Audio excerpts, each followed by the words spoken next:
Anda kembali menyaksikan Exploring Mudik CNBC Indonesia, kita langsung ke informasi yang pertama. Beberapa menteri hingga Kapolri mengunjungi Bandara Soekarno-Hatta untuk meninjau arus mudik jalur udara. Menteri Perhubungan Dudi Purwagandi mengatakan, untuk mengurai kepadatan, ada pemindahan layanan penerbangan dari Terminal 3 ke Terminal 1B. Terminal 1B ini adalah bagian dari transformasi Bandara Soekarno-Hatta, di mana sebelumnya untuk layanan domestik Citylink, maskapai Citylink berada di Terminal 3, pada saat ini dipindahkan ke Terminal 1B dengan harapan bahwa pemindahan Citylink dapat mengurai penumpang yang berada dari Terminal 3 ke Terminal 1B. Dengan mengurai ini, maka kepadatan yang selama ini sering terjadi di Terminal 3 menjadi berkurang cukup besar.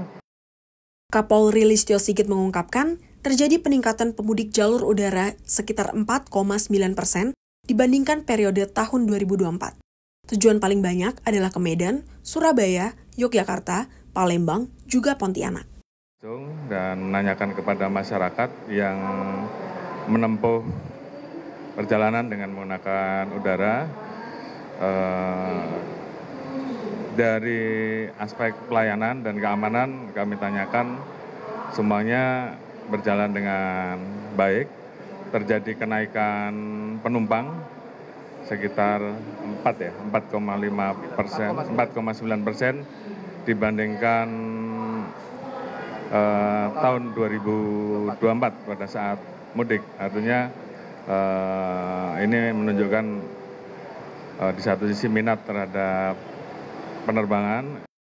Menteri Kesehatan Budi Gunadi Sadikin lalu mengingatkan, salah satu aspek paling penting yang perlu diperhatikan pemudik adalah kesehatan. Kementerian Agama dikabarkan akan menggelar sidang isbat untuk menentukan awal Syawal 1446 Hijriah atau Hari Raya Idul Fitri 2025 pada Sabtu 29 Maret 2025.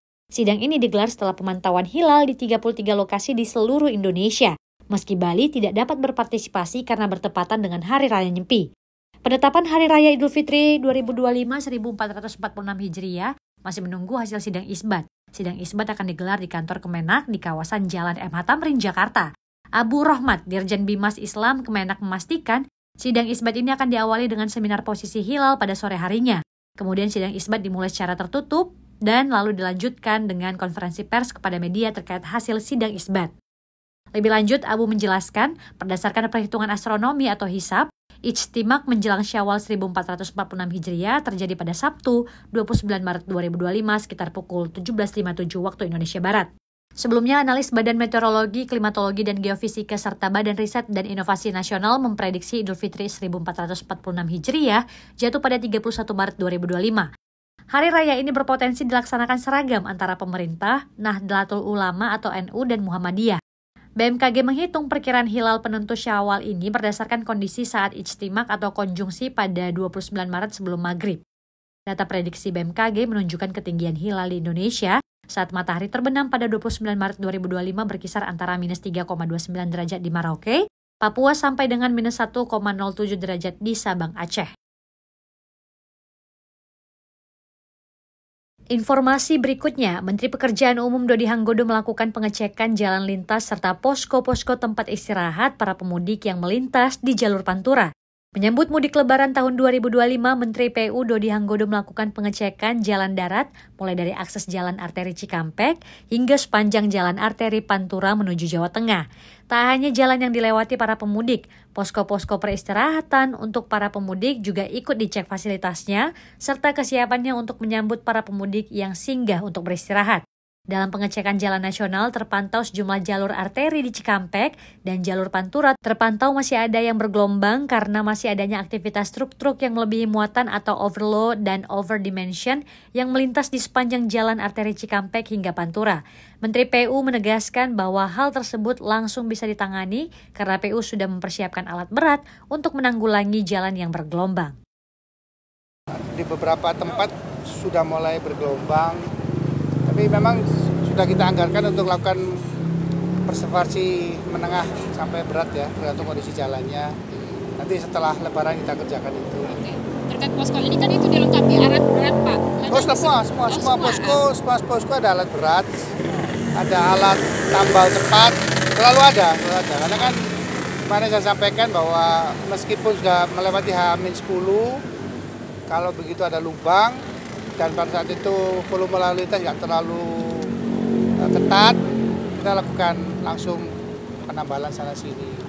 Pak Menteri, izin kemarin semalam kan Bapak bilang akan koordinasi dengan Kemenhub, Korlantas Polri, Kementerian Perdagangan dan Kementerian Perindustrian terkait usulan atau wacana Bapak mengenai agar nanti setelah Lebaran truk atau kendaraan berat itu lebih baik lewat jalan tol, tidak lewat jalan nasional seperti ini. Boleh dijelaskan lebih lanjut lagi, Pak?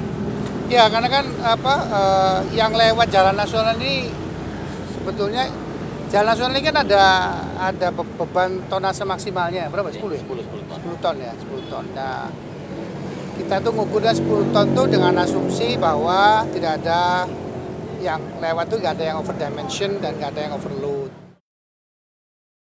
Jelang Lebaran 2025, harga emas Antam terbang dan mencetak rekor baru pada perdagangan Sabtu 29 Maret 2025. Melansir data situs resmi PT Antam, di butik emas LM Gerahadipta Pulau Gadung, Jakarta, harga emas satuan 1 gram berada di level Rp1.806.000 per gram batang atau naik Rp14.000. Harga ini menjadi rekor baru dan mengalahkan rekor sebelumnya, yaitu Rp1.792.000 pada Jumat lalu. Harga emas Antam sejalan dengan harga emas dunia yang juga mencetak rekor. Pada penutupan perdagangan Jumat 28 Maret 2025, emas dunia di pasar spot naik 0,91% di level $3.084,03 per troy ounce. Harga penutupan tersebut memecahkan rekor tertinggi harga emas sepanjang masa.